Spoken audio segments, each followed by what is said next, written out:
I went from being on top of the world and having this massively successful company to slowly having to lay people off. And by mid-2021, this business I had spent so many years building up to came crashing down.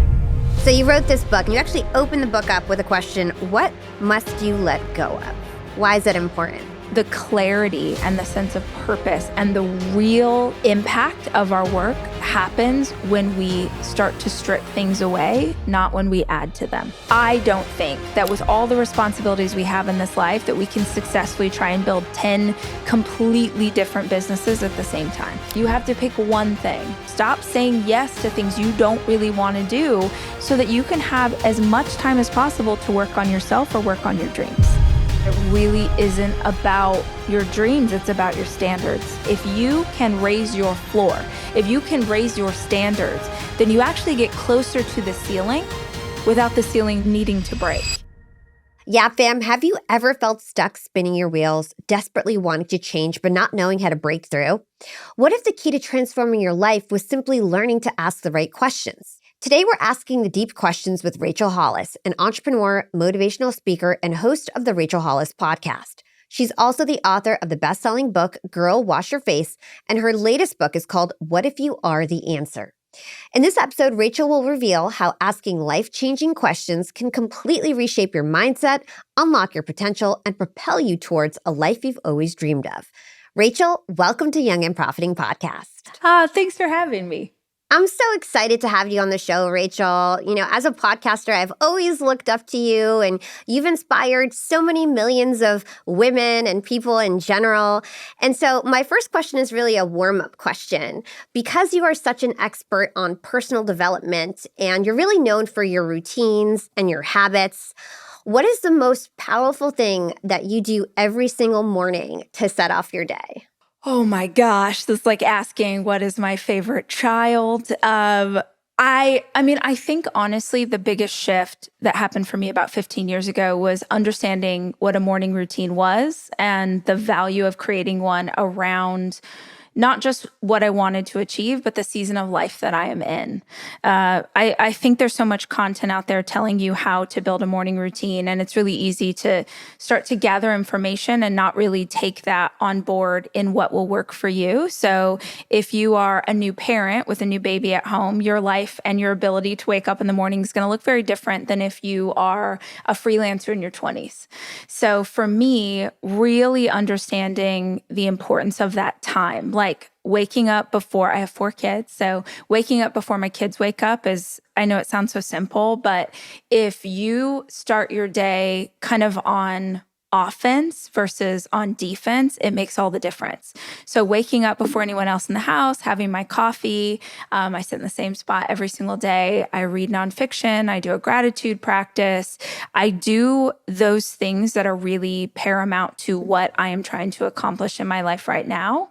But that's not something I understood I needed a long time ago. So I know that's kind of like a bigger scope, but building that morning routine around your life and your goals is like the key. That makes sense because like every season of life is different and requires different things.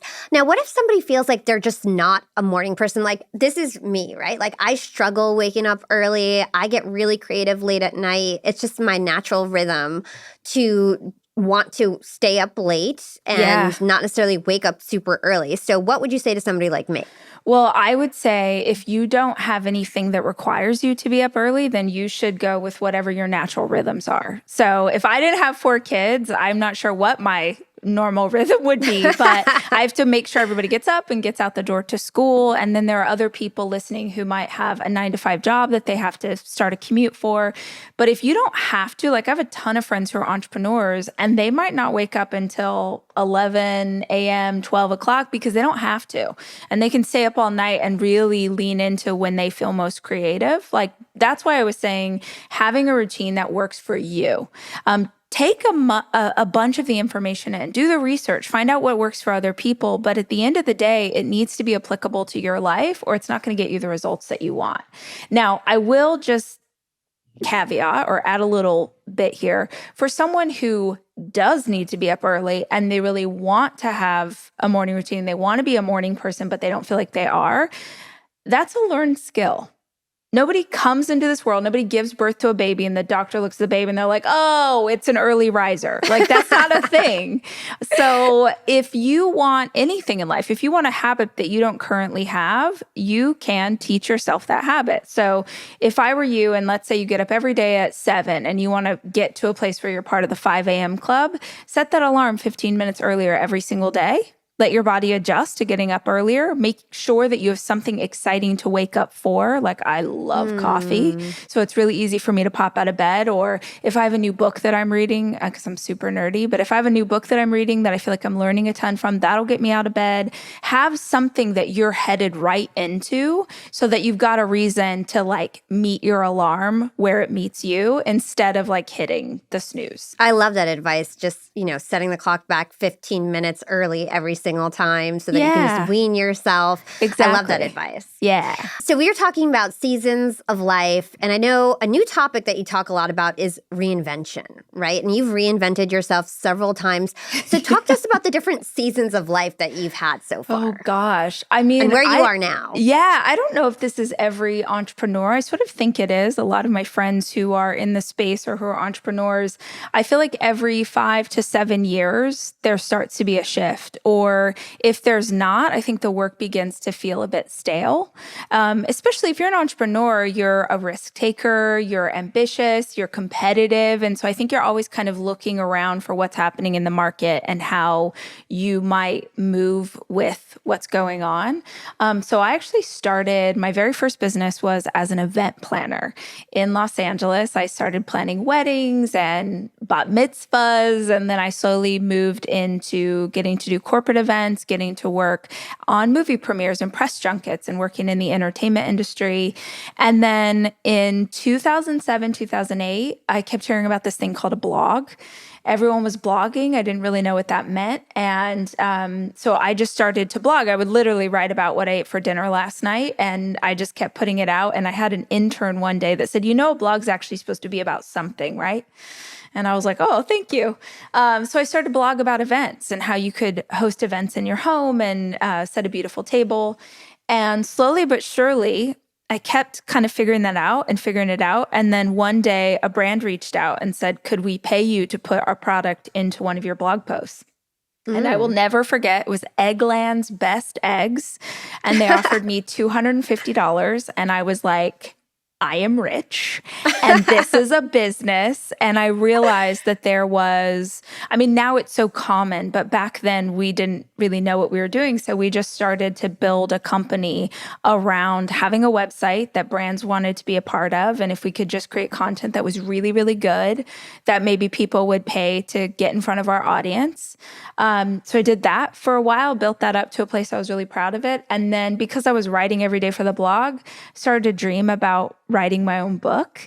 I've always been a book nerd. I've wanted to be an author since I was a little girl. And so I was like, okay, I'm just going to try this. And I published my first book in 2014. And like 5 people cared. Like I wasn't an overnight success by any stretch of the imagination, but I just kept writing. I'd come out with a book every year. And on my 6th book, which was in 2018, I wrote a book called Girl Wash Your Face, which unbeknownst to me or anybody else in the entire world became this runaway success. And it really launched my career in personal development. Like I cannot even believe that this is my career, to be honest with you, Hala.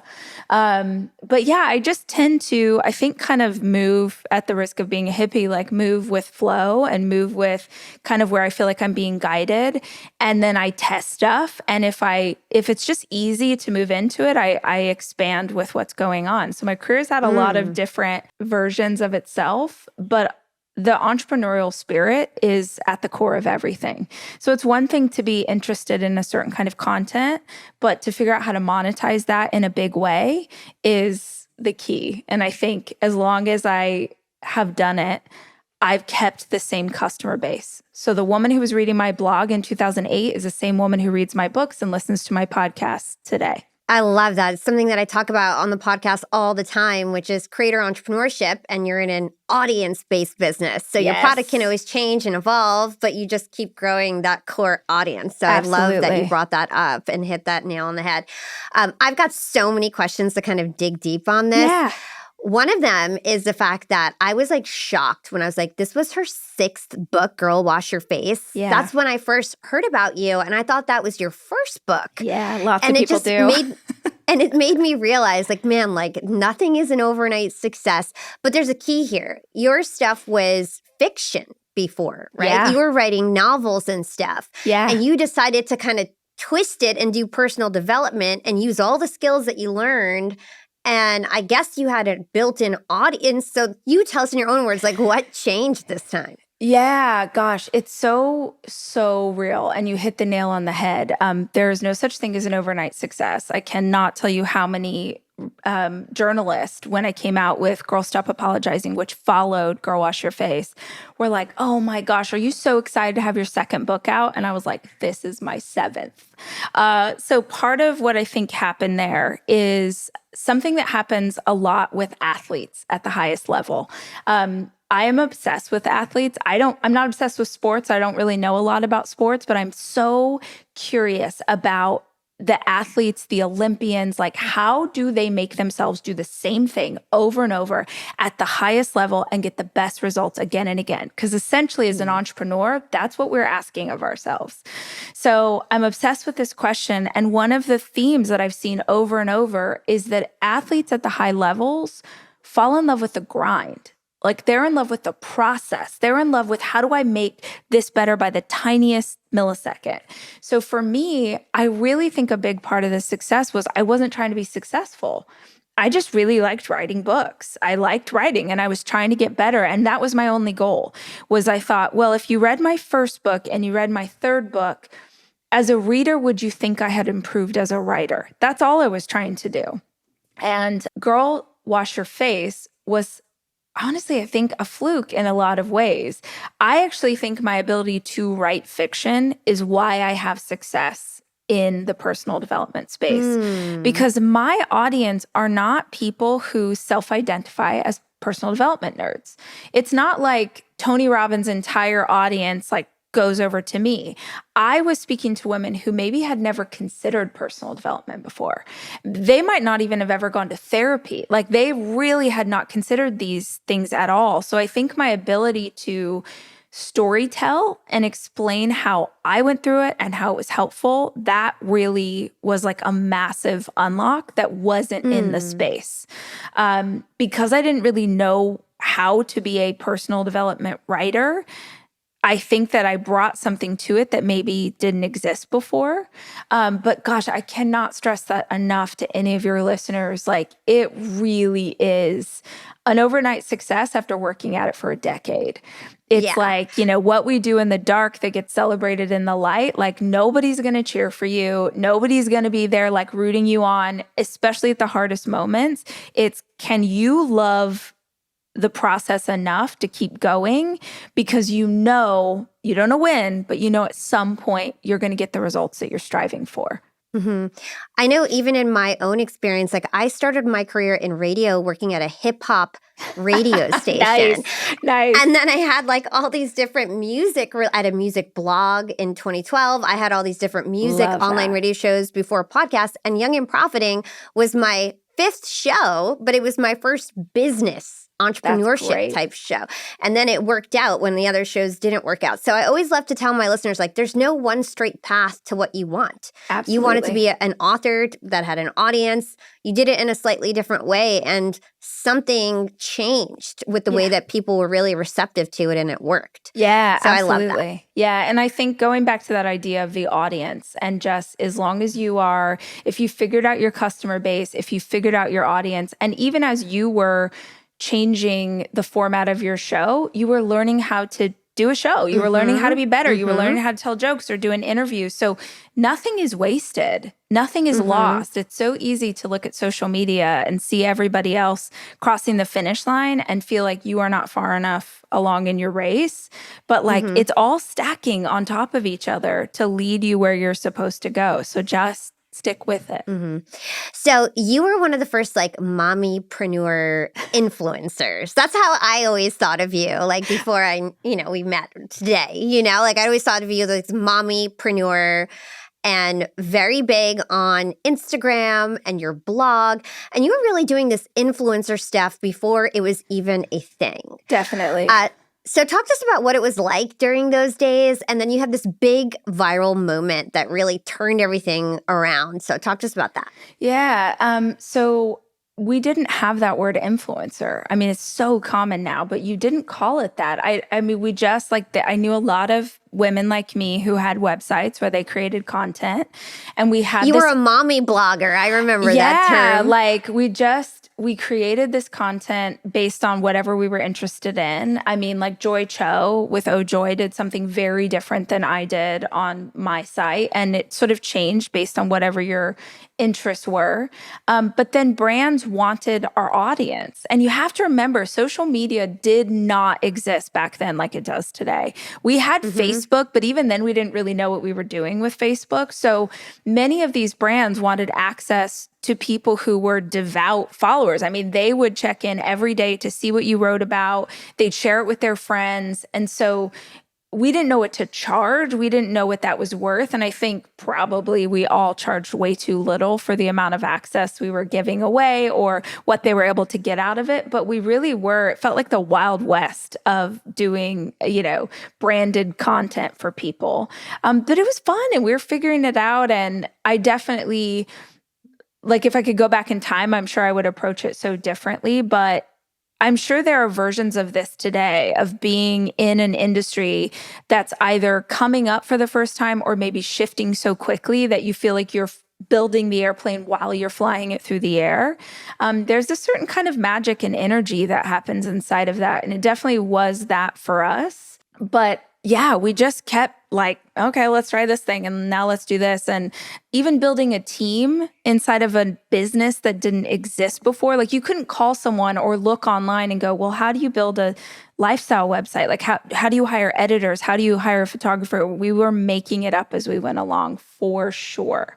I love that. And then in 2015, a post went viral because of you showing your stretch marks. Yeah, for sure. Talk to us about that. So honestly, I don't even think being viral was on my, like, again, these things are common now. Back then it wasn't a thing, but I had just run the LA Marathon. And to celebrate, I went with my then husband to Mexico. We were on a beach in Mexico and I was wearing a bathing suit that I thought was really cute. And I had a following on Facebook, but maybe 10,000 people. It wasn't huge at all. And I was like, oh, they'll like this bathing suit because the bathing suit was monogrammed.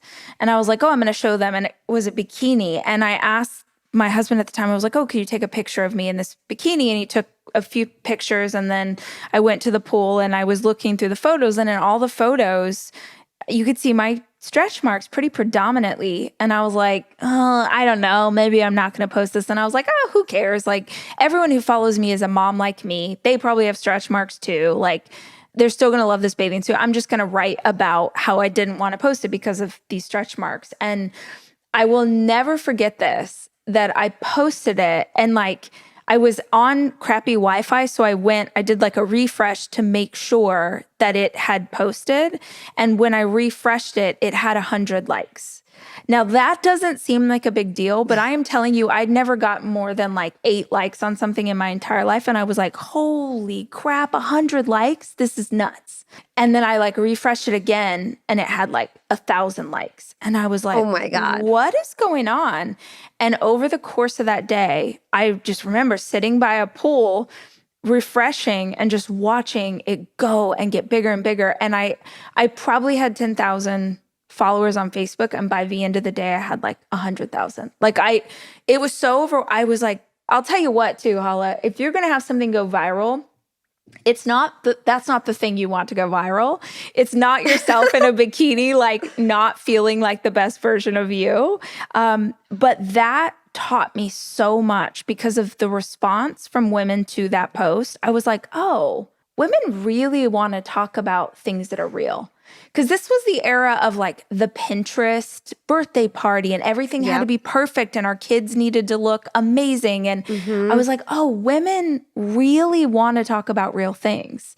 So that honestly, I think planted the seed of what Girl Wash Your Face would become, which was, can we have a real conversation about what this really feels like? Yes, sometimes it's beautiful. And yes, sometimes it's not. And our lives are all of it. So can we hold space for all of that? Yeah. So there's like silver lining, even though it went viral for something that was like kind of embarrassing and you didn't know the world was going to go see your stretch marks. It gave you a clue of what people might be receptive to and led to a best-selling book. And really, that was, to me, seemed like a huge turning point in your career of becoming like an influencer. Yeah, I got so much attention for that post. And I didn't really know what to do with it, to be honest with you. But it was, in retrospect, just a really great sort of jumping off point of what my career and my writing style would become. It's kind of wild to me to think about. Jenna Kutcher is in my podcast network. She's one of my friends. And she kind of blew up in the same way. She posted a picture of her husband, and her husband's very attractive. And she had just, had a miscarriage. And then she was like looking more overweight than usual. And then that post went super viral and kind of kickstarted her. It's just so wild how you guys have similar stories. Yeah. I think that era was just like craving body positivity. Really was. I mean, and because I feel like a grandma when I'm saying this to you, but when all of these new websites came around, so let's say Pinterest is a great example, we learned very quickly as content creators that there was an aesthetic that would get you more noticed, that people really, they wanted the blowout. They wanted full hair and makeup. The audience wanted perfect, because they never really had a website to see that before.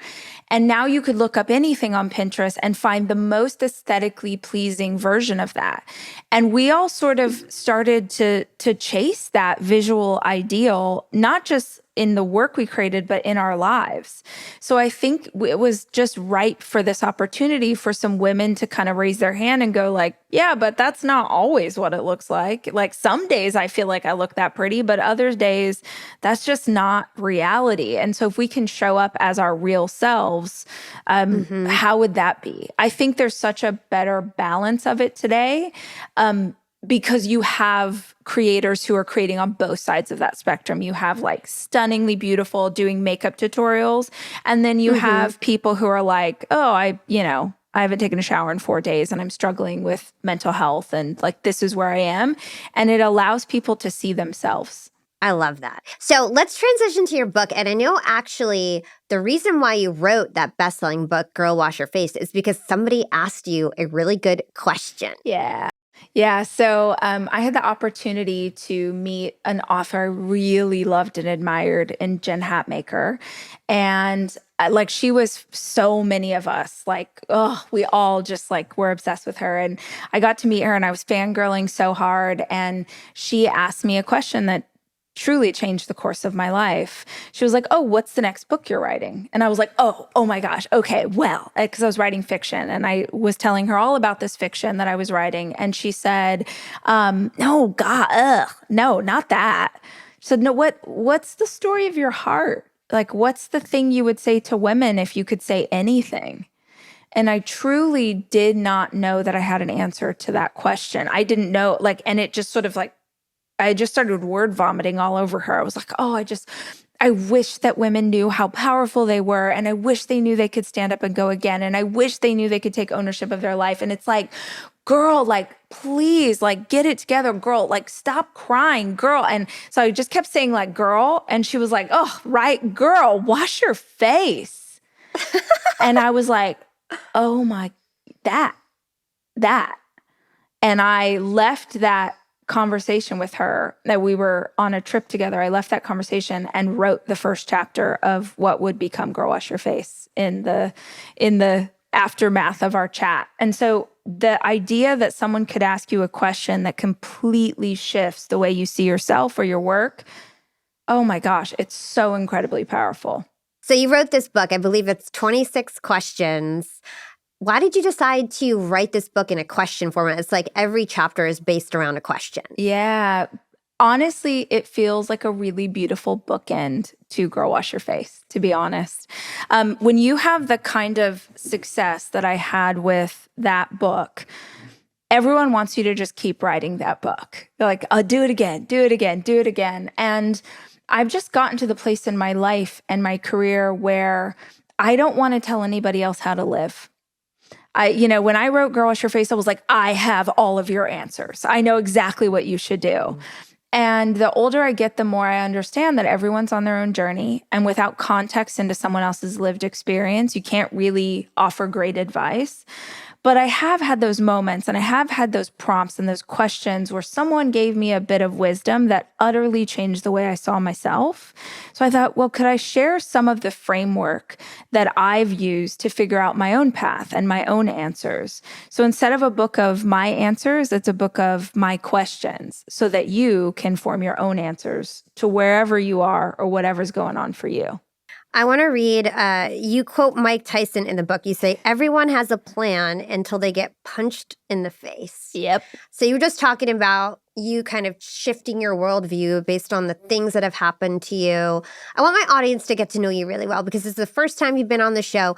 What are some of those punching in the face moments that just changed the way that you think about things? Yeah. So I think this audience will really identify with the fact that at the beginning of 2020, I had a staff of 60 people. I had a massive business that was based on live events. I threw conferences for women to work on personal development, and we were crushing it. Like we were absolutely crushing it. And went into 2020 so freaking pumped, so excited. We did an event in January of 2020 in Florida that was like 6,000 people for 3 days. Wow. We're like, here we go, let's do it. March, the very first week of March 2020, we did an event in Toronto. It was our first international conference, absolutely crushed it. And I remember at that conference, we started to hear about this thing that was happening in China and people were getting sick. And we were like, wow, this is wild. By the time I got back to Austin, which is where I lived at the time, the world was shutting down. And like most people, we were like, okay, I guess we'll work from home for a couple weeks and then we'll be back. And obviously that's not what happened, but probably one of the worst businesses you could be in 2020 was live events. Yeah. So I went from being on top of the world and having this massively successful company to slowly having to lay people off. And by mid 2021, just everything had shut down. Like I just had taken my staff back to, I think, 4 or 5 people. And the podcast really became the core of my business. But this business I had spent so many years building up to came crashing down. And I know your audience is going to get this too. Like so much of that business was me. Like that's how I saw it was myself. your identity. It was my identity. And I had a massive ego death. Like so many things happened. Man. But so the business collapsing, I went through a really bad divorce in 2020. And just it felt kind of like one thing had stacked on top of another. And within the last couple of years, my ex-husband, my children's father, passed away unexpectedly. And that was just felt like you sort of just getting your head back above water and then life kicks the crap out of you again. And I know I'm not the only one who has that story either. I know that so many people have their version of like getting sick or losing someone they love or getting fired or trying to figure it out. And I think it affects us all in different ways. But for me, there's just so much psychologically tied up in all of it. And there are times where I've felt like, why am I working so hard? Why am I trying to build this? Why am I trying to do this thing if it can like go away that fast? And then other times where I'm like, oh, we've worked too hard to like give up now. So I sort of vacillate between both of those things. But I really wanted to write about that lived experience because that's my trauma. But I guarantee people listening to this have way worse stories that they could tell and way harder things that they've lived through. There's some, solace in understanding you're not the only one who maybe had to fight hard to get themselves going today. But by God, we're here and we're doing it, and we're, showing up as the very best that we can with what we've got. And hopefully it gets a little bit easier as we go along. We start to get some momentum, and then we can do some really great work. And I feel like there's so many like little lessons and all of that. Like we were talking about the audience-based business. The fact that you have all these channels with all these different audiences.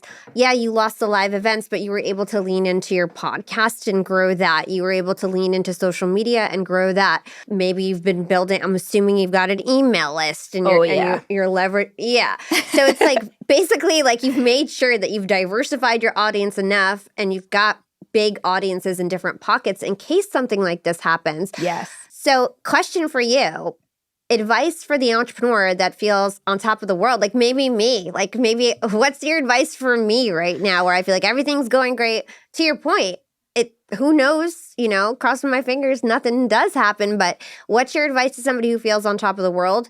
And then what's your advice to somebody who might be going through like a rough patch in their entrepreneurship? That is such a good question. And I love that you're wise enough to ask that, Hala. If you're listening to this and you're like, I am crushing it, I can do no wrong. Because there was a time where I was like, we can't, like we're just doing all the things. This is working. One thing, and you kind of mentioned this already, is anybody who has a business that is audience-based and you access that audience through someone else's business, you need to be really careful. So I told you guys that I started, I had the website and we built Facebook pages, which sounds so antiquated now, but that was the means to access an audience back in the day. And Russell, you mentioned Russell Brunson, he has his own version of this story of like, you build up this massive audience and then one day the company you access them through changes and now you don't have access anymore. So I remember with Facebook, we killed ourselves building up an audience and getting people to join that page. And then one day you posted something and it literally would say underneath your post, 3% of your followers saw this post. If you'd like to access more of your followers, boost your post. So suddenly you couldn't access it. Like paying for Facebook ads is so normal now, but there was a time where you did not have to pay to access the audience. The same thing happens when an algorithm changes. The same thing happens as podcasters, this. iOS did an update like a year and a half ago that completely changed the way, it completely changed the way that our audience can access our content. And it really makes you aware of how vulnerable you are if you access your fan base or your audience through someone else's business. So you asked if I have a newsletter or an email list. Yes, I've had an email since I had a blog. So 300,000 people, 60% open rate, because I have sent her an email every Sunday for 15 years. And I very rarely use that audience. I don't monetize it. I don't sell access to them. I just utilize it so that if I'm launching something like a new book, I know that I can speak directly to my fan base without having to pay an advertising fee. So be aware of how you access everybody. That's super important. Be aware that I'm going to sound so like ridiculous right now, but just real talk. I love it. The bigger that you get, like everyone's like, this is amazing, this is amazing, this is amazing. And like one day people are like, I don't like this anymore. Especially if you are a woman. That is I'm like straight up real talk. You hit a point where like everyone's rooting for you and they're so proud of what you're doing. And all of a sudden it's like, wait a minute, something's wrong here. So I wish that I had understood that you have to tread lightly and you have to be like, I think you have to be a little bit paranoid when you hit higher levels of success, because I tend to be such a Pollyanna and I'm just like, everyone's amazing, everyone's kind, the world is beautiful. And it is. And also it's not. That's where diversifying how you get your revenue is really important. Like you said, if one stream goes away, you've got another. But yeah, I wish I had been a little bit more like, I don't know, like a mobster or something. Just like a little bit more like, who's gonna get me? More stealth. Like I know that sounds so dramatic, but honestly, I think that as women in business, particularly if you're building a company, particularly as you grow bigger and bigger, I honestly probably would have talked about my success less. Like I thought if I share what we're doing, if I share how many people are employed at this company and they have 401ks and health insurance, and like if I share what we're doing, that will inspire other women to build businesses as well. But the more that I talked about success, the more it seemed to upset people. And yeah, I wish I had been a bit more protective of what we were doing and the kind of numbers that we do. And now I don't talk about any of that at all. I used to think, Hala, like I was like, why doesn't Oprah? Why doesn't Sarah Blakely? Why doesn't Reese Witherspoon? These women are billionaires with a B. Why aren't they talking about their entrepreneurial success? And now I'm like, because the world doesn't like it when women succeed at that level. And if you want to keep succeeding at a certain level, I think that the way that it is acceptable is to sort of be demure and like, you know, not admit your success. And maybe that's very pessimistic, but that's what I would say to you. I feel just like honored that you shared that with us, because I feel like that was like really deep. Like, and thank you for sharing it, because I think we need to hear it. My mom always yells at me. She'll be like, "Stop telling everybody how much money you made," or whatever. Seriously. Because you're so right. innocent when we do it. It really is so innocent. It's like, you're like, holy crap, like this team has worked our butts off. Like we got to tell people we're doing this stuff, but it puts a target on your back. It really does. And I think, I hate that it's the case, because I don't think it's the same for men who are entrepreneurs and who are building. Like people are inspired by that. But it's also like, this is the game as it exists today. I hope it's not the same when my daughter gets older, but this is the game. And so if you want to play the game and you want to succeed at the highest levels, you have to understand what's going to allow you to keep doing that. And I know that there are people who like get really frustrated by that, because you're like, no, you should like, but like break the glass ceiling and speak out against this. And it's like, yes, but also there's a point at which that trying to do that starts to go in opposition of what you're trying to achieve as an entrepreneur. So just, I just like would be just like hold space for that as you're building this massive thing. Just it's like humility. It's like have some humility. And I guess if you are going to share your successes, make sure that there's like actionable advice of like why you brought it up. Right. Yeah. I think like we do it too because women are so often underestimated in business. Yeah. So we want to say, oh, but wait, I've built an 8-figure company. Like I have 60 employees. Like I've done these, because you want to like legitimize yourself. But then simultaneously, I think people just, the framework is they tend to hear that as bragging. And you're not trying to brag. You're more just trying to share your story. But I think, I feel like such a like, cheesy, but I like be careful, be thoughtful. I appreciate that. So how about somebody who is in a, like maybe they're like you, where they had to lay off a bunch of people, something happened where their business kind of got turned upside down, they weren't expecting it, they didn't diversify enough, and now they're stuck in a spot where they feel like a failure because they tied their identity to their company, and now their company sucks, so they think they suck. Yeah. Gosh. First of all, you're not alone. Like that's so many people. But I think that if you're feeling like that right now, you really need to study more successful entrepreneurs. Because if you study more successful entrepreneurs, you're going to find failures at the greatest, most massive levels. I promise you, failures that are way bigger than what you've just gone through. And the people whose names we know, it's because they stood up and win again. I sat down with Alex Hormozy like a month or two ago, and he was talking about how many times he's failed. And if you follow his journey at all, you hear all these stories. It's like 4 times he's had these massive failures where he's been not just failed, but like someone else has taken all of his money kind of thing, where it would be so easy to get so bitter about that and to be like, see, like people are bad, the world's out to get me, I'll never succeed. And I asked him, I'm like, how on earth do you stand back up and go again when this happens for the 4th time, not the first, the 4th? And he's like, well, because I figure at this point, I at least know what not to do. Like I know how to not, like I actually have a lot more information than I had previously. And like I'm back at zero, but I'm not at zero in terms of knowledge. So now I'm like, okay, I know how to build because I've done that before. And I know the pitfalls because I've fallen into them. He really sees that experience as this like beautiful level up instead of as if he's done something wrong. So I just study other people and listen to other people's stories because you're going to hear that this is part of the journey. Failure is part of the path to success, period.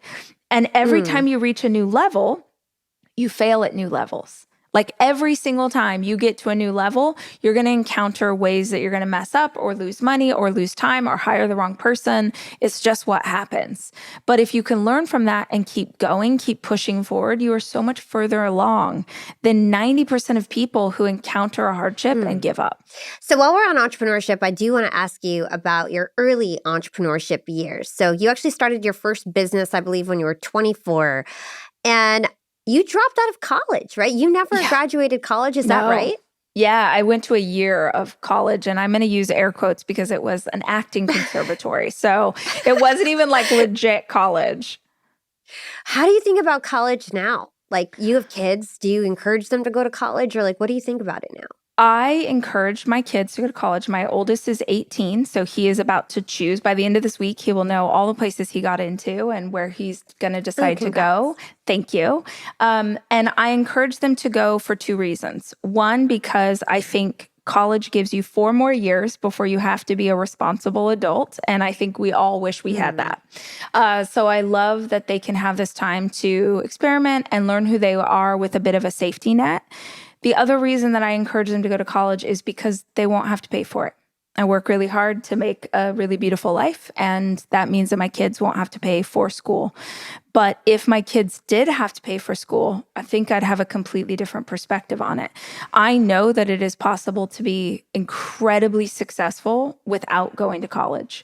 If you want to be a doctor, you need, if you want to be a lawyer, like there are certain things you need to do to get that accreditation, but lots of other things. I feel like you can be very successful in this life, learning as you go through apprenticeships, learning through online. There's so much freaking information that you can get online for free. I would never encourage someone to go to college if it was going to put them into debt. That just makes that makes no sense to me. Such good advice. I feel like you're giving us a masterclass in entrepreneurship, and your story is just very inspiring. Okay, so back to the book. It's called What If You Are the Answer? How did you come up with these 26 questions? Well, I looked at moments in my life where I felt like I had had what Oprah calls the aha moment, like when I had had a moment of like, oh God, how did I not see that before? So there's one in the book that's talking about being a manager of people and being an entrepreneur. So this one will maybe resonate with the audience. But I had an employee at the time that I was really struggling with. I was trying to figure out how to be a better manager because I was like, it must be me. Like, if I could better manage this person, then we wouldn't be having these problems. And so I was trying to become a better manager, and I was reading a ton of books, and I was watching like all the YouTube videos I could find. And I happened to find this YouTube video of like super old school, like from early 2000s. And this guy was talking about hiring and firing people. And I think probably my fatal flaw as a manager of people since I first started my business is like, I don't want anyone to be mad at me. I want to be like a nice person, and I would, and I give people way too many chances, and then the work really suffers, and then the quality of your team's work overall suffers because everyone else on the team is like, well, you let that person get away with coming 3 hours late. So I was watching this video, and he said, would you hire them again today? He said, if they came in for an interview and you knew everything about them that you've just experienced over the last time, would you hire this person again today?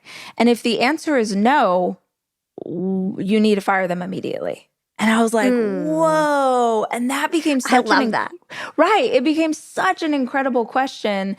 like with friendships or with commitments that I had or with relationships with people where I was like, wait a minute, am I in this relationship with my friend from high school? We have totally different lives. And I feel like I kind of become the worst version of myself when I'm with them. Why am I like, would I sign up for again today? No way. So why am I still showing up for this relationship? And I'm like, oh, because I'm pot committed. Like, I feel like I've given so much time, I've given so much effort, or I don't want to be the bad guy. And so I stay inside of things I shouldn't be inside of. And I don't know if you've ever heard that quote. It's not the employee you hire that destroys your business. It's the one you won't fire. So like that as a question for me to keep asking, like, would you sign up for this again? Would you hire them again? Would you go on a second date? And I say this again and again in the book, like, you don't need to make a decision based on the new information you have. Like, if you're like, yep, I wouldn't hire Robert again today, you don't have to do anything. You might not yet have the courage to do what needs to be done, but just knowing that information is empowering. It changes the way you approach the relationship. It changes maybe how you give them direction, maybe a little fire in your belly. You're like, dang, this is costing me a lot of money and I'm not leading well. You know, Dave Ramsey says to be unclear is to be unkind. I'm not being clear with this employee. I'm not like, just having the information is empowering. So I looked at times in my life where I'd been given a question that really helped me. And then I tried to share them in the chapters of the book. I feel like that question in itself, like, would I do whatever again? Could be a whole book itself. Yes. It could be a whole book by itself, honestly. Yeah. I love that. It's so powerful. I feel like there's going to be so many instances in my life where I'm just going to be like, even I'm dating right now, going on it, like, do I want to go on, like, would I do this date again? If not, then no second date. You know, you could apply it to so many different things. Yeah, because we want to like, we have to be careful, I think, as entrepreneurs, because entrepreneurs, even if we like get shit, oh, sorry, I don't know if I can cuss. Even if we get stuff done, if we like knock it out of the park, we do it, we're also dreamers. In our heart of hearts, like, we're dreamers and we can envision big things and we can imagine big things. And that is so powerful. It's also super dangerous. I say dangerous because we'll meet someone, like, we desperately need to hire a marketing manager, and we meet someone and they're a marketing manager and they're like sort of good and you really need help. And so you're like, you can envision in your head what Becky's going to be. And you make up this whole fantasy about how great Becky's going to be and how it's going to clear a bunch of time in your day. And really that had nothing to do with this employee and who they are. You just made it up in your own mind. So continuing to ask yourself again and again, like, would I sign up? It's also, if someone's listening to this and they're an employee, let's say you have a side hustle or you're dreaming about starting your own thing. If you wouldn't sign up for this job again, if you're like, this job is the worst, I hate this, I don't want to be here, what are you doing? There are a lot of ways to pay your rent. There are a lot of ways to make money, and life is too freaking short to be miserable. So if you wouldn't sign up for this job again, you don't have to make a change today, but you definitely have some information now that should affect the way you are living your life. Like, maybe you start to be on the lookout, or maybe you need to increase the side hustle so that you can have more income. Like, everything that I do, the podcast or the books or even the website, has always been about this idea that, like, we get one shot to do this life. One. You know, the Eminem song, like, you get one time, one journey through this. And I just think we have to do everything in our power to enjoy the experience, to live the best that we can, and to sort of stretch into our full potential. And if you are miserable in your day job, I don't know how much you're going to be able to show up for the people in your life that you love. I don't know how much you're going to enjoy your weekends. I don't know that you're giving the full energy and full capacity to the dream that you're trying to build. Because if all of your vibration is being lowered going into the 9 to 5 all week long, that's going to affect what you're able to do in the off hours. It's going to affect the side hustle. So if you could pay your bills in a different way, if you could maybe have a job that doesn't require quite so much, and maybe it's not as exciting, but like, we're paying rent and we can like fully put our heart and soul because we have the energy and a higher vibration to put into the dream, I think you'd be shocked at what would happen. And I feel like on the flip side, if you decide like, I would be an entrepreneur. I would do exactly what I'm doing now. I can imagine that would really fire you up. And then you'd realize that like the highs and lows, it doesn't matter. I would be doing this no matter what. And I feel like it would make you feel more optimistic and inspired to do the work. You're so right. And sometimes there's a fantastic book that everybody should read. Honestly, everybody in your audience. It's very small, super easy to get through. It's The Dip by Seth Godin. It's so fantastic. If you find yourself in a season of like, do I really want to do this? Should I keep going? Should I stay in this? Should I go? He asks this beautiful, or he gives this beautiful quote, which I reference in this book, is the opposite of quitting is not to continue to do the same thing. The opposite of quitting is recommitting with passion. So people find themselves and they're like, should I quit or should I keep going? But if you decide not to quit, the way that you come back and you add life to that and power to that is you're like, not only am I going to keep doing this thing because I believe in my dream and I believe in my company, I'm going to show up, but you recommit with passion. You're like, I'm all in. You get fired up. You remember your why. You show up for what you're trying to do. Because otherwise, you're going to be in the exact same spot, questioning the exact same thing again next year. So good. This is like just so good, this whole portion. So let's talk about another question. You actually open the book up with a question. What must you let go of? Why is that important? Because I think that the world teaches us that the answer to everything we're looking for is to add more things. The world's like, add a new house, get a new car, get a bigger job, make more money. And the older I get, the more I understand that the clarity and the sense of purpose and the real, true impact of our work happens when we start to strip things away, not when we add to them. So, if you have people in your community who are working on side hustles, same with my peeps, and whether it's at a book tour or maybe they call in to ask a question on the podcast, I will inevitably have people who are like, I really want to build my own company. I'm like, that's amazing. Tell me about it. And they're like, well, so I am a dog groomer, but also I am a wedding photographer. And also I bake cupcakes and I'm like, yeah, no, you got to pick one. You have to pick one thing. Yeah. Like I don't think that with all the responsibilities we have in this life that we can successfully try and build 10 completely different businesses at the same time. So this idea of what must you let go of, I ask myself at least once a month, and I encourage everybody to do this, to ask, like, in order to be the best version of myself, what do I need to lose? Like, what should not be here? Whether that's excuses, whether that's a habit, whether that's something you currently consume, whether that's like, you know what, I need to stop trying to do 50 things and just go all in on one. Like, what do you need to let go of is really powerful. It's like, girl, we are not asking you to add one more thing to your life. We're asking you to stop signing up for the class bake sale. Stop signing up to throw your cousin's baby shower. Stop saying yes to things you don't really want to do so that you can have as much time as possible to work on yourself or work on your dreams. It's so good. And, running this company that I'm running, I've noticed that like focus is so important. And the bigger that you get, the more opportunities, the more sexy red dresses, as Alex Ramosi says, there are.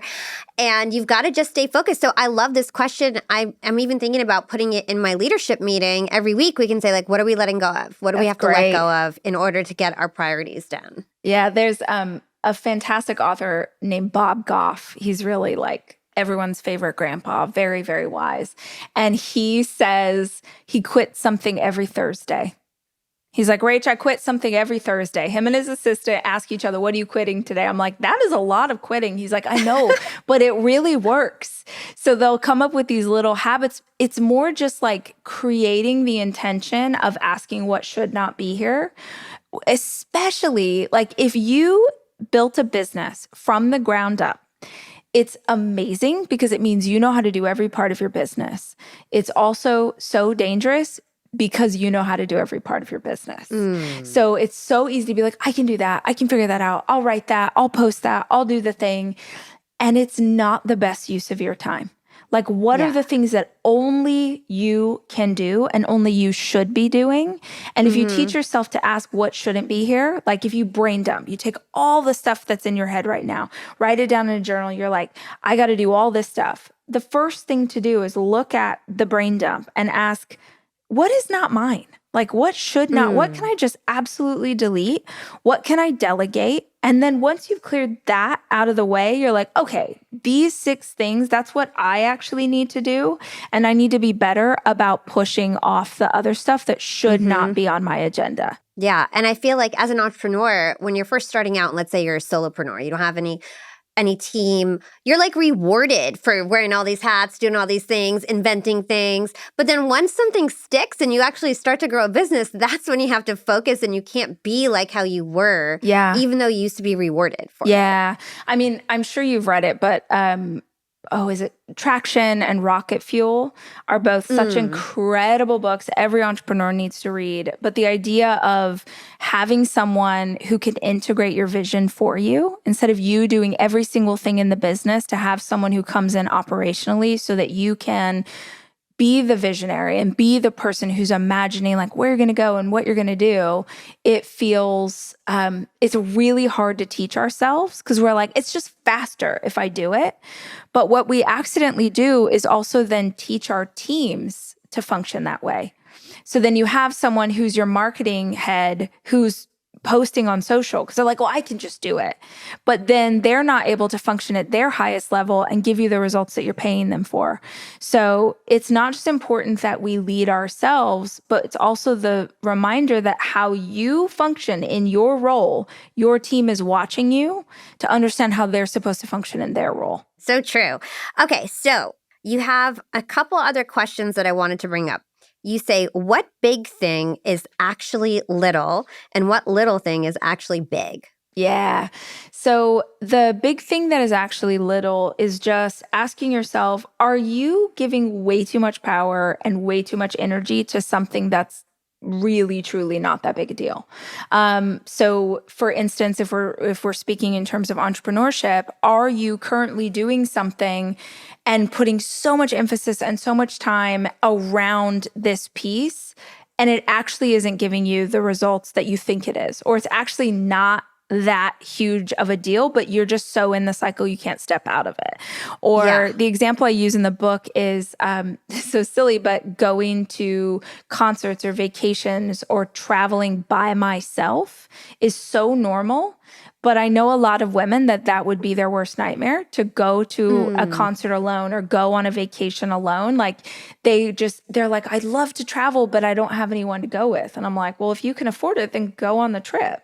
And like, oh my God, I could never. And I'm like, okay, well, you're making a mountain out of a molehill. This is actually not that big a deal.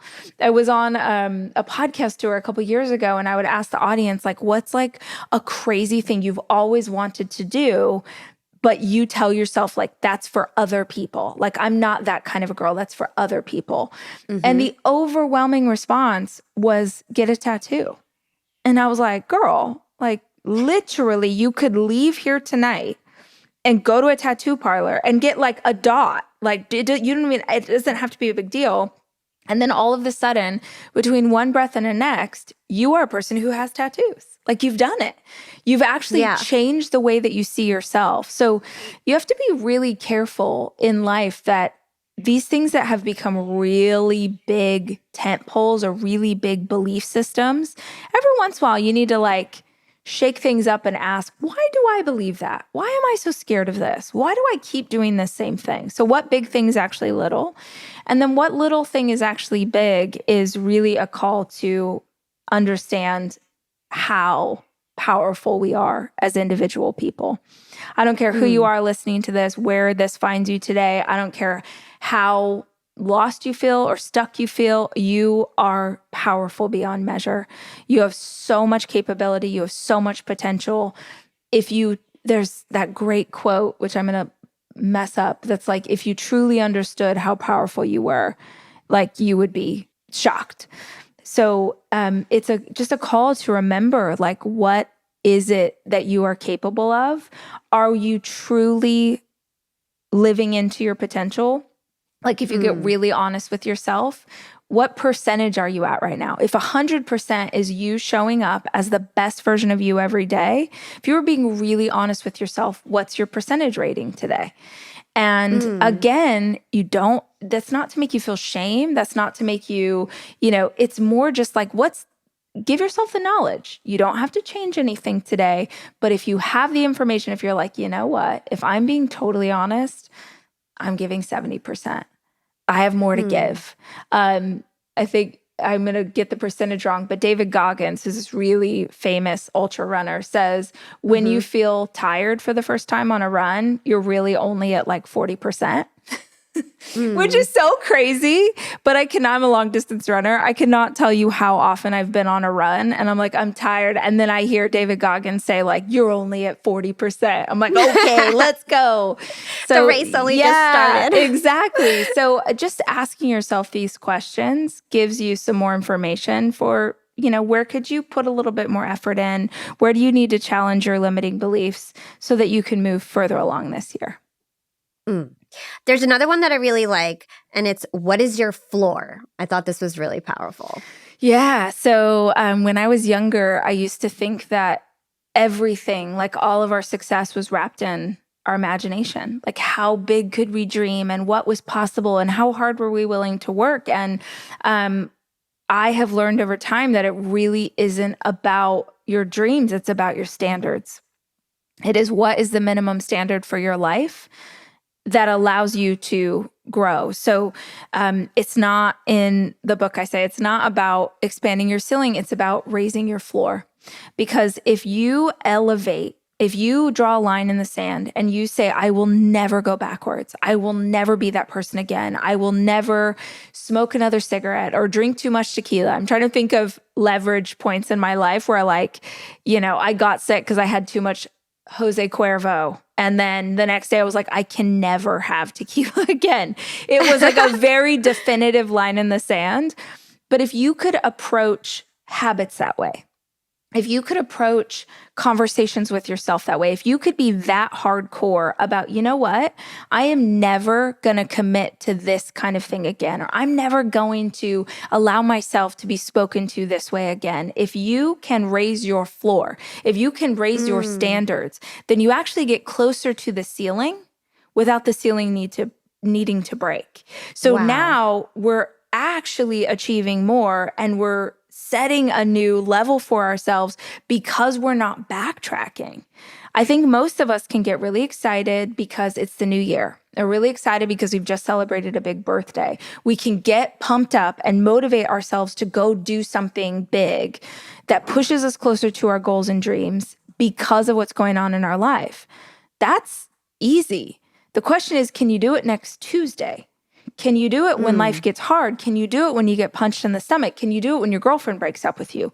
Can you keep doing the thing even when you don't want to? That's a standard.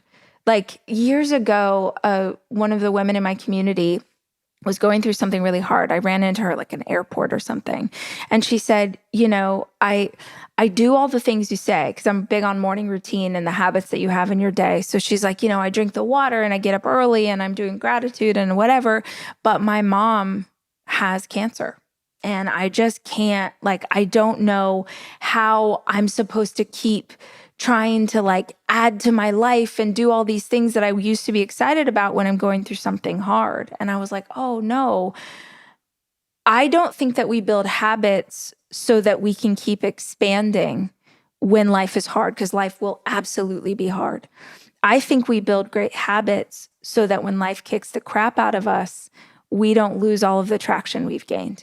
So we're like, okay, I'm not expansive right now, but by God, I'm also not backtracking. I'm going to just minimum effective dose. I'm going to keep showing up in the same ways. You build those great habits when you can so that they're there when you need them. It's not about doing more. It's about raising your floor. I love how it's like drawing a line in the sand and preventing you from being like wishy-washy, going back on your word. That's how you just do it like in a hamster wheel, doing the same thing over and over and over again, and nothing changes because you don't have enough self-integrity to just say, I'm not doing this anymore. I'm not doing this said thing that is messing my life up, right? Yeah. I love that. I love thinking about it that way. Yeah, I also think for anybody, because this used to be me, where you've started and stopped a lot of dreams. You've started and stopped a lot of health plans, exercise regimens, like you've tried to quit smoking a million times. Like for anybody who's started and stopped and it hasn't stuck, you've actually created a pattern in your psychology that says that you're a quitter. You're like, well, I try and then I quit. And every time you quit, it reinforces the belief that you have that you are a quitter. It's why the line in the sand is so freaking powerful, because you're like, well, but I stuck with something. I didn't quit on this one thing. So one of my favorite things to encourage people to do is to give up one thing that you currently consume: alcohol, cigarettes, binge watching TV until 2 a.m. and messing up your sleep schedule, anything that you currently consume that you know is not good for you. Doesn't matter what it is. Everyone will have something that pops into their head. Like, if I just stopped doing this thing, I would feel better. I don't even care if you replace the thing with a different thing. It's just for 30 days, can you commit to not consuming that one habit? And if you do, at the end of those 30 days, you're like, oh, dude, I can keep a promise to myself. I can keep my word. We will keep our words and our commitment to every single person in our life and break the promise we made to ourselves. Yep. So just for 30 days, if you can do something, you will shift the way that you see yourself. It literally doesn't matter what it is. It just matters that you keep your honor in this pact you've made with yourself. So young and profiters, I want you to take a moment. I want you to think of one thing that you're going to stop doing for the next 30 days. What are you going to set your floor at? Love that. Okay, so another good one, especially for entrepreneurs. Did you win or did you learn? Oh my gosh. I used to beat myself up, like I think a lot of people, for not being where I wanted to be, for not winning every single time, for not knocking it out of the park. And honestly, I think most of us have experience with this, that you're like, I can either look at these losses as an example of why I shouldn't keep going and why I'm not who I thought I was, or I can gain as much information as possible out of this lived experience, and I can use it to help myself move to the next level. So it's not a question of did you win or you lose. It's a question of did you win or you learn? Because as we're going through this, like, y'all, you are going to fail. I cannot stress this to you enough. You're going to lose money. You're going to lose time. You're going to piss people off. You're going to make mistakes. You're going to hire the wrong person probably over and over and over, because just every entrepreneur I know has that story. It's part of the process. But if you can ask yourself, if you have the courage to look at what has happened and ask yourself, okay, what went wrong?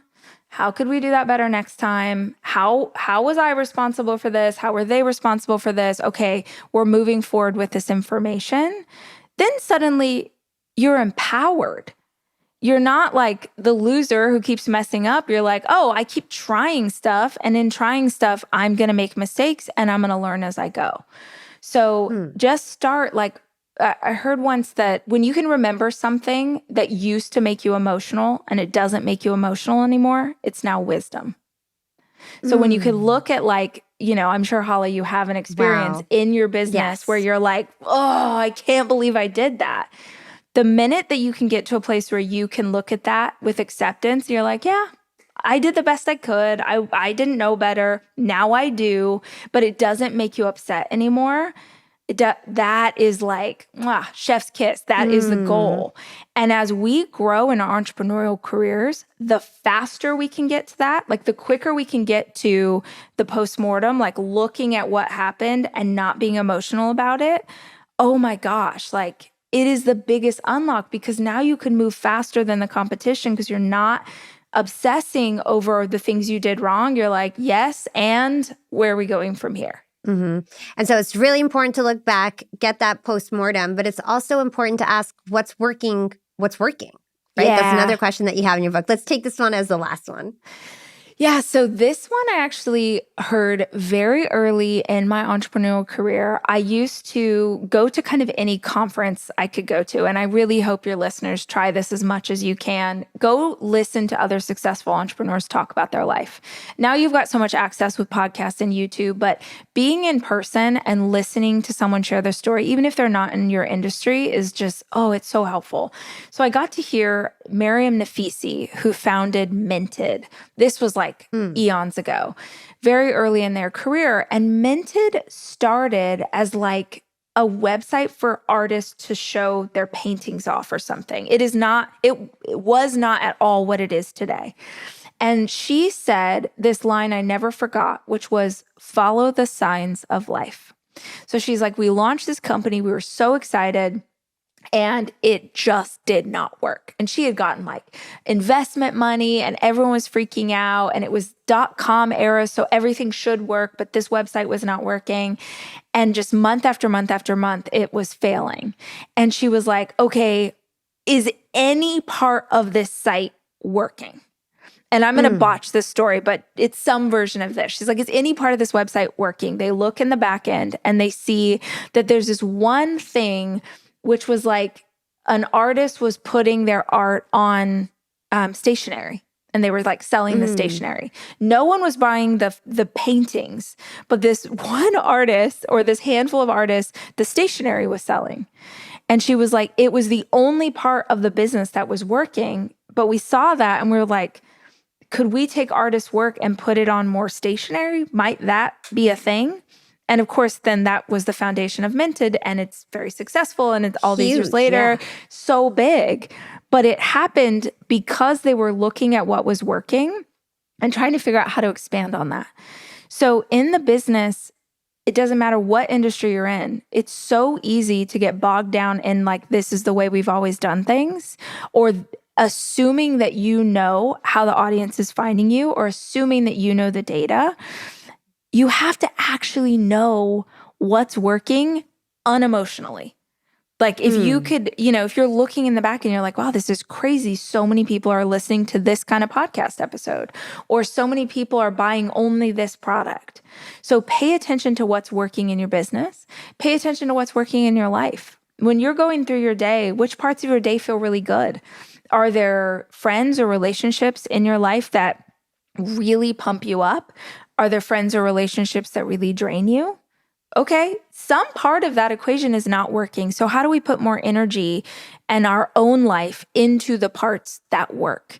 If you, as entrepreneurs, have not studied Pareto principle or the 80-20 principle, it's such a game changer in understanding the idea that a small amount of your effort actually equates to a very big return. The problem is we're doing 100 things and we don't know which of the 100 are giving us the results. When you can start to identify which things are actually working, you can pour more gasoline on that. And then you start to get these exponential results without exponential effort. So good. I feel like I don't think you necessarily wrote this book for entrepreneurs, but as I was reading it, I was like, this applies. I want to use this. I want to use this. Awesome. So, yeah. Thank you so much. I end my show with 2 questions I ask all my guests. You can just answer them from your heart. It doesn't have to be about the topic of today's show. So the first one is, what is one actionable thing our young and profiters can do today to become more profitable tomorrow? Know where the highest revenue comes from. So I know we're at the end, but let me give you this like bit of wisdom because it was huge for me. So I told you all that I started as a wedding planner back in the day. And I used to advertise on a website called The Knot, which was like probably still is the place to get clients if you're a wedding planner. And it cost a lot of money to do that advertising. And I would, at the end of the year, I made this money and I would go on with my life. And I went to one of these business conferences and I heard someone talk about margin, which was like, truly, I did not know about what margin was. And so I went home that day and I made a list of all the clients that I had and how much money I had made and the margin on each of them. And then I put where I got that business from. And when I looked at that list, I was shocked to discover that all of my highest revenue, like the best margin, best budget clients came from one person. They did not come from the website. They did not come from advertising. They came from a photographer. this high-end photographer who only had high-end clients. So when she referred them to me, I knew that they were people who had a budget to afford me, and they ended up just being a better clientele overall. So the next year I stopped spending money on the website and just absolutely kissed up to this one photographer and like bought her gifts, took her to lunch, spa days. And I did the same for some other vendors, and I saw my business explode and my revenue explode. So the best piece of advice I could give you about profit is know where the best clients are actually coming from. So good. Oh my gosh, you just gave me so many ideas for my agency. Thank you. Good. And what would you say your secret to profiting in life is? And that could go beyond business. I think it really has to be about checking in with yourself about what success looks like this year or this quarter, because it really does change as we get older, and it really does change as you have more responsibility, whether that's employees or family who is counting on you. And you have to keep checking in with what matters, right? And it's so easy to get caught in the race of like trying to one-up people or compete on social media or how many followers do you have, and at the end of the day, we can achieve success in the eyes of the world and live a life that's completely bankrupt and absent of joy. And I really want to find a balance. When I was younger, I was a workaholic. Like my early entrepreneurial career was just like nonstop. There comes a point where that a toll will be paid. And usually, especially for women, but this happens with men too, the toll is paid in our health. We start to experience health problems. We start to get anxiety. We start to get just all kinds of things go wrong because we are so good at forcing ourselves to keep up with the hustle. We don't take time to decompress. We don't take time for self-care. We're stressed to the max. And so that is going to cost something. So as I've gotten older, I've learned like, yeah, I want to be very successful. I want to make a lot of money. I got 4 kids. I want to live a beautiful life. But simultaneously, it can't come at the cost of my health or my peace. I have to balance both areas. So good. Rachel, it was such an honor to have you on the show. I hope you come on whenever you have something new to promote. You're always welcome on the show. Thank you. Where can everybody learn more about you and everything that you do?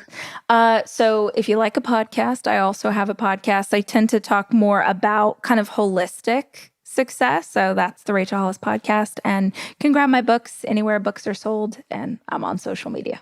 Yeah, you can find her anywhere. I feel silly kind of asking these. All my guests are so well known, and they're like, you could just Google me. Just like, Google, you know? yeah.